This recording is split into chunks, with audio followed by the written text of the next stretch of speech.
हमारे भारत देश की आज एक बहुत बड़ी ज्वलंत समस्या है और वो समस्या है दहेज की। दहेज के चलते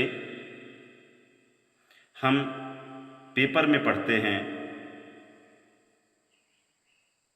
कि बेटियों को जला दिया जा रहा है, बेटियों को मार दिया जा रहा है, बच्चियां फांसी लगाने पर मजबूर हो जा रही हैं।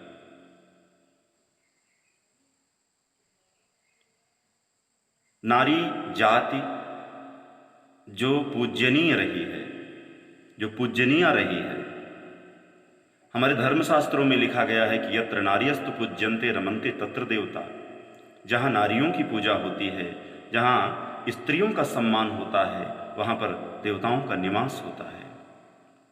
आज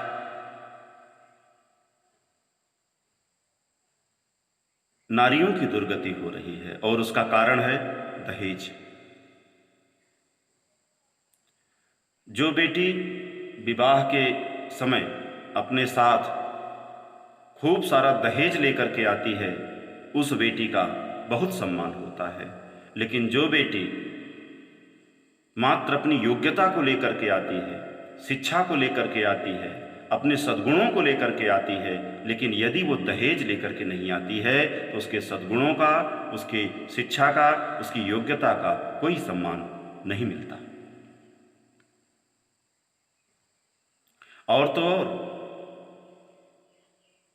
नारी जाति की दुश्मन आज नारी ही बन गई है। अगर कोई बेटी, कोई नारी दहेज लेकर के नहीं आती है तो जिस घर में वो आई है उस घर की नारी ही उसका विरोध करने के लिए सबसे पहले सामने आती है कि इससे ज्यादा तो मैं अपने मायके से लेकर के आई थी।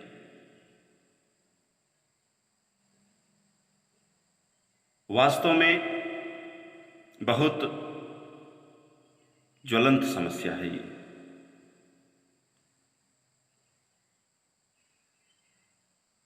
कहीं हमने पढ़ा था, बहुत अच्छी पंक्ति लगी थी कि जन्म के माता पिता मरवाते हैं, जैसे ही गर्भ में आती है बेटी। बेटियों का पेट में ही, गर्भ में ही एबॉर्शन करवा दिया जाता है। सिर्फ यह जान पा जाए पिता या वो माँ कि पेट में बेटी है तो उसको इस संसार में आने नहीं दिया जाता। जानते हैं क्यों? उसका कारण है यह पुरुष समाज, उसका कारण है यह दहेज का दानव।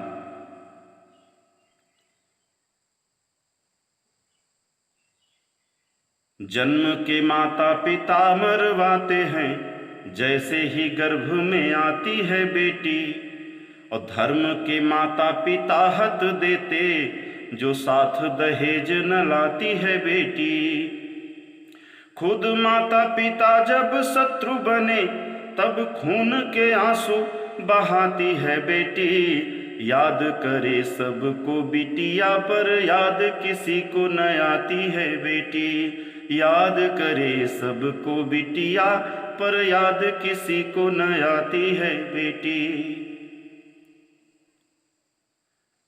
छायावाद के रीढ़ कहे जाने वाले, स्तंभ कहे जाने वाले महाकवि पंडित सूर्यकांत त्रिपाठी निराला जी ने नारियों के सम्मान में बहुत बड़ी बात लिखी कि एक नहीं दो दो मात्राएं नर से भारी नारी। नर में मात्रा का अभाव है लेकिन नारी में मात्रा है, इसलिए नर से नारी भारी है।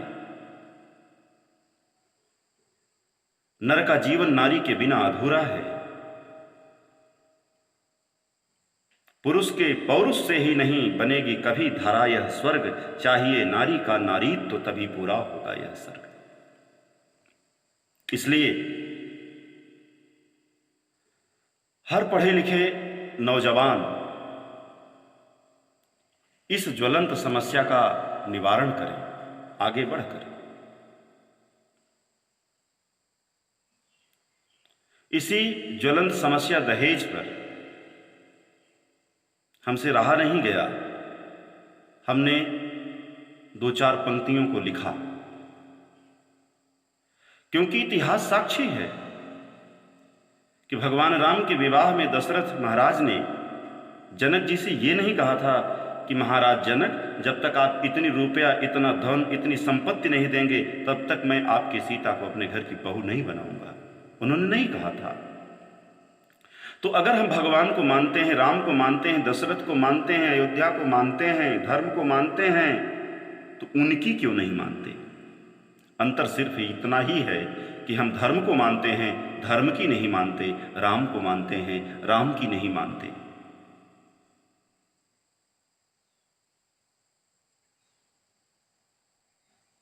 आज हर बेटे का बाप खुश हो जाता है जब उसके दरवाजे पर कोई बेटी का बाप आता है।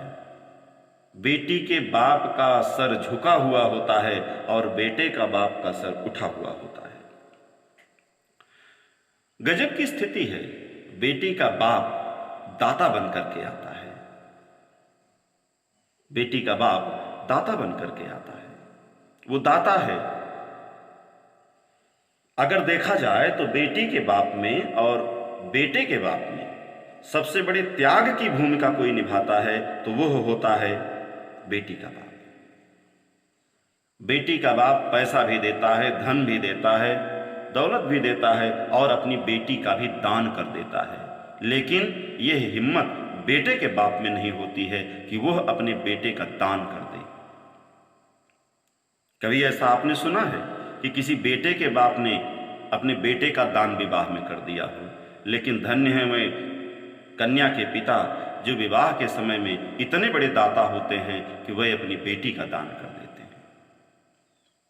लेकिन आज इतना बड़ा दाता इस दहेज के चक्रव्यूह में फंस करके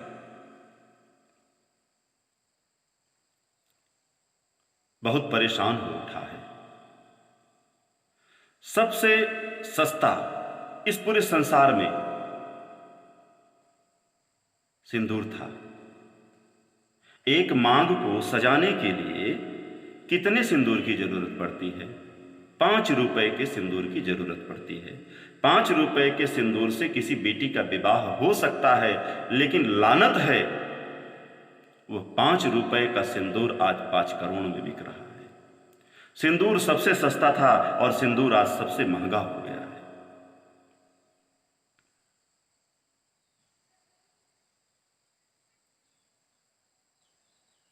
हम चाहते हैं कि आप लोग गौर से इन हमारी 4 पंक्तियों को सुने, सुन करके विचार करें और इस ज्वलंत समस्या का निवारण करें। अब तो बेटिहा बेचारा के फुटहा, अब तो बेटिहा बेचारा के फुटहा, हर करम हो गईल। अब तो बेटिहा बेचारा के फुटहा, हर करम हो गईल। जब से बेटहा बेदर्दी बेशरम हो गईल। जब से बेटहा बेदर्दी बेशरम हो गईल। आज बिटिया के मंगिया सुसकतिबा, देख के दुर्गति धरती रोवतिबा। आज बिटिया के मंगिया सुसकतिबा, देख के दुर्गति धरती रोवतिबा। दबल हर खुशी बेबसी के तरे, ई बेबसी आज बाहर घरे, बाहर घरे, बाहर घरे। चुटकी भिलल का सिंहुरवा, चुटकी भिलल का सिंहुरवा, अब महंग हो गईल। जब से बेटहा बेदर्दी बेशरम हो गईल। जब से बेटहा बेदर्दी बेशरम हो गइल। आज दहेजवा के अगिया जरत बा, आज दहेजवा के अगिया जरत बा, बिटिया बेचारिन के सपना बरत बा, बिटिया बेचारिन के सपना बरत बा। हे नाथ बिटिया न केहू के दिहा, बिटिया दिहा त अमीरी दिहा, अमीरी दिहा, अमीरी दिहा।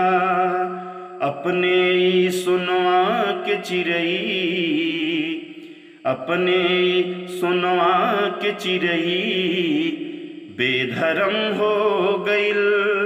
जब से बेटहा बेदर्दी बेशरम हो गइल, जब से बेटहा बेदर्दी बेशरम हो गइल। ऐसे रछसवन के लजिया न लागेला, उन्हन के पगिया में अगिया न लागेला। ऐसे रछसवन के लजिया न लागेला, उन्हन के पगिया में अगिया न लागेला। हे नाथ लोभियन के छोड़िहा न तू, बिटिया के दुखवा भुलैहा न तू, भुलैहा न तू, भुलैहा न तू। देख के संतोष ई जमाना, देख के संतोष ई जमाना सिर गरम हो गइल। जब से बेटहा बेदर्दी बेशरम हो गइल, जब से बेटहा बेदर्दी बेशरम हो गइल, जब से बेटहा बेदर्दी बेशरम हो गइल।